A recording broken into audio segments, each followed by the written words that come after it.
Hi, I'm Dustin Mactaggart, head coach of Oakville Prep, and I run elite skill development on the side.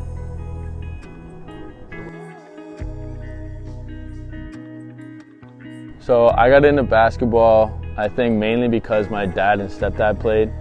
My dad's been playing since I was a kid, and my stepdad played at U of M and all over the place as well.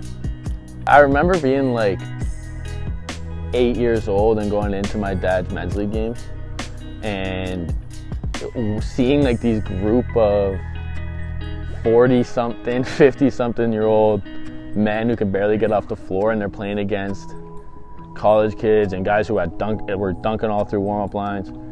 And then all of a sudden my dad's teams, who are all these old men beating young basketball players who are solid by like 30 or 40.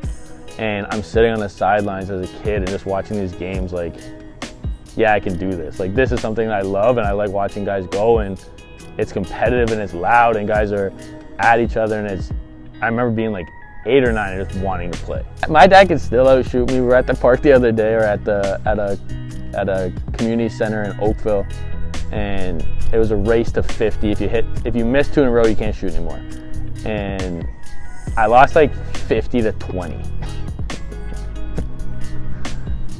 So I ended up going to Parkside High School, which is just down the road.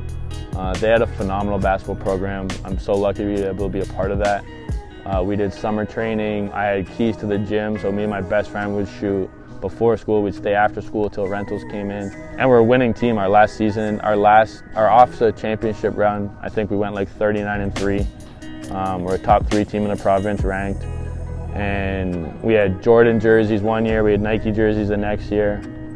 It was a great experience, and then I think being tied into it as a young man coming into it and really struggling with stuff at home, I kind of lost my track of what I was going to do. I was being recruited in grade 11 by McMaster University and did workouts with them every summer coming up until my graduating year. Did recruitment with a couple colleges, and unfortunately my grade 13 prep year, I was forced to transfer schools, and I ended up in a situation where basketball was like, it went from being the top thing that I've been doing since I was 8 or 9 years old till I was 17, and then all of a sudden it's like not even a part of my life anymore, or barely a part of my life. So I ended up playing CCAA basketball at Fanshawe under a first-time head coach who, it just wasn't a great fit.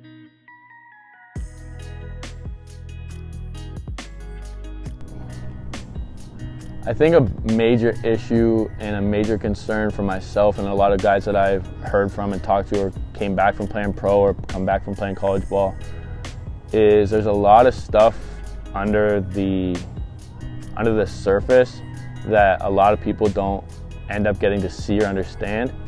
And I'm sure my story isn't different than a lot of people. I think a lot of people go through the same stuff, but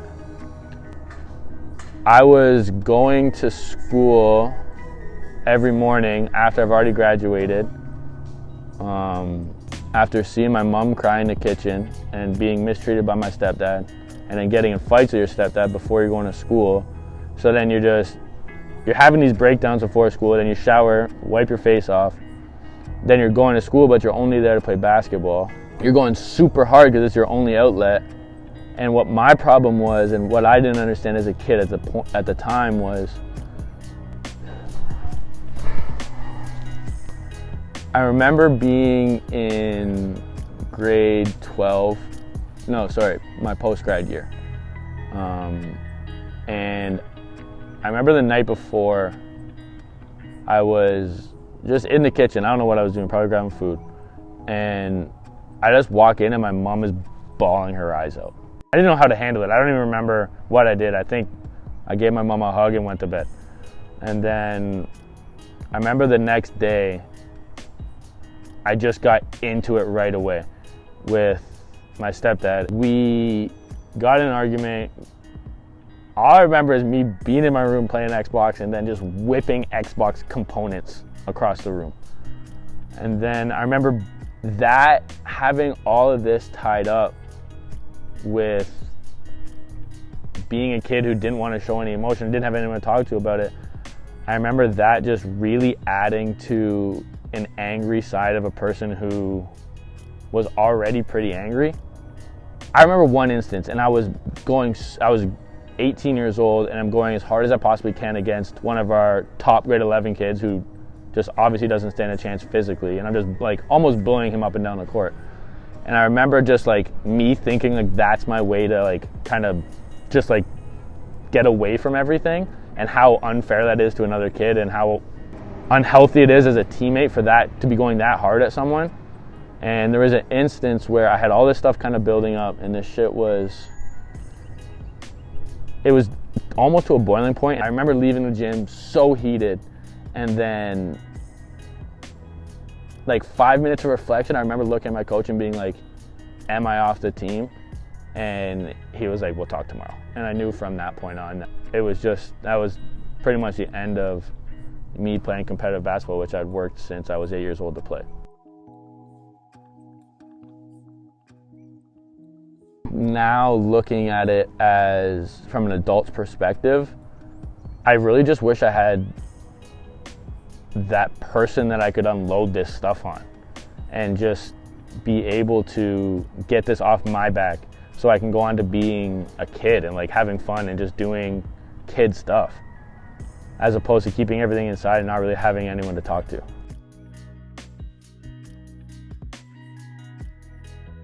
I would tell kids today that there are so many outlets, whether it's Bell Let's Talk or friends or myself, just to get that stuff off your back and have conversations with people you trust, or build that trusting relationship so you can have those conversations, because they are extremely important.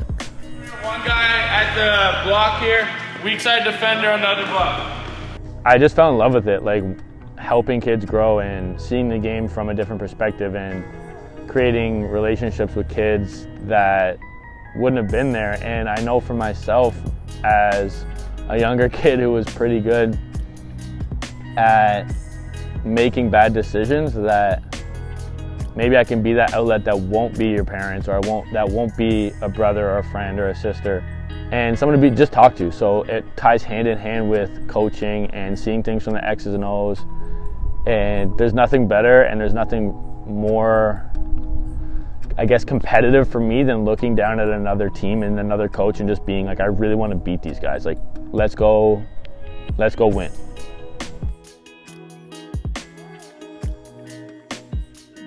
Something I've seen from a coaching aspect as opposed to a playing or a player aspect is you see everything 360. Like, you see everything as a whole, and you learn about each person as an individual.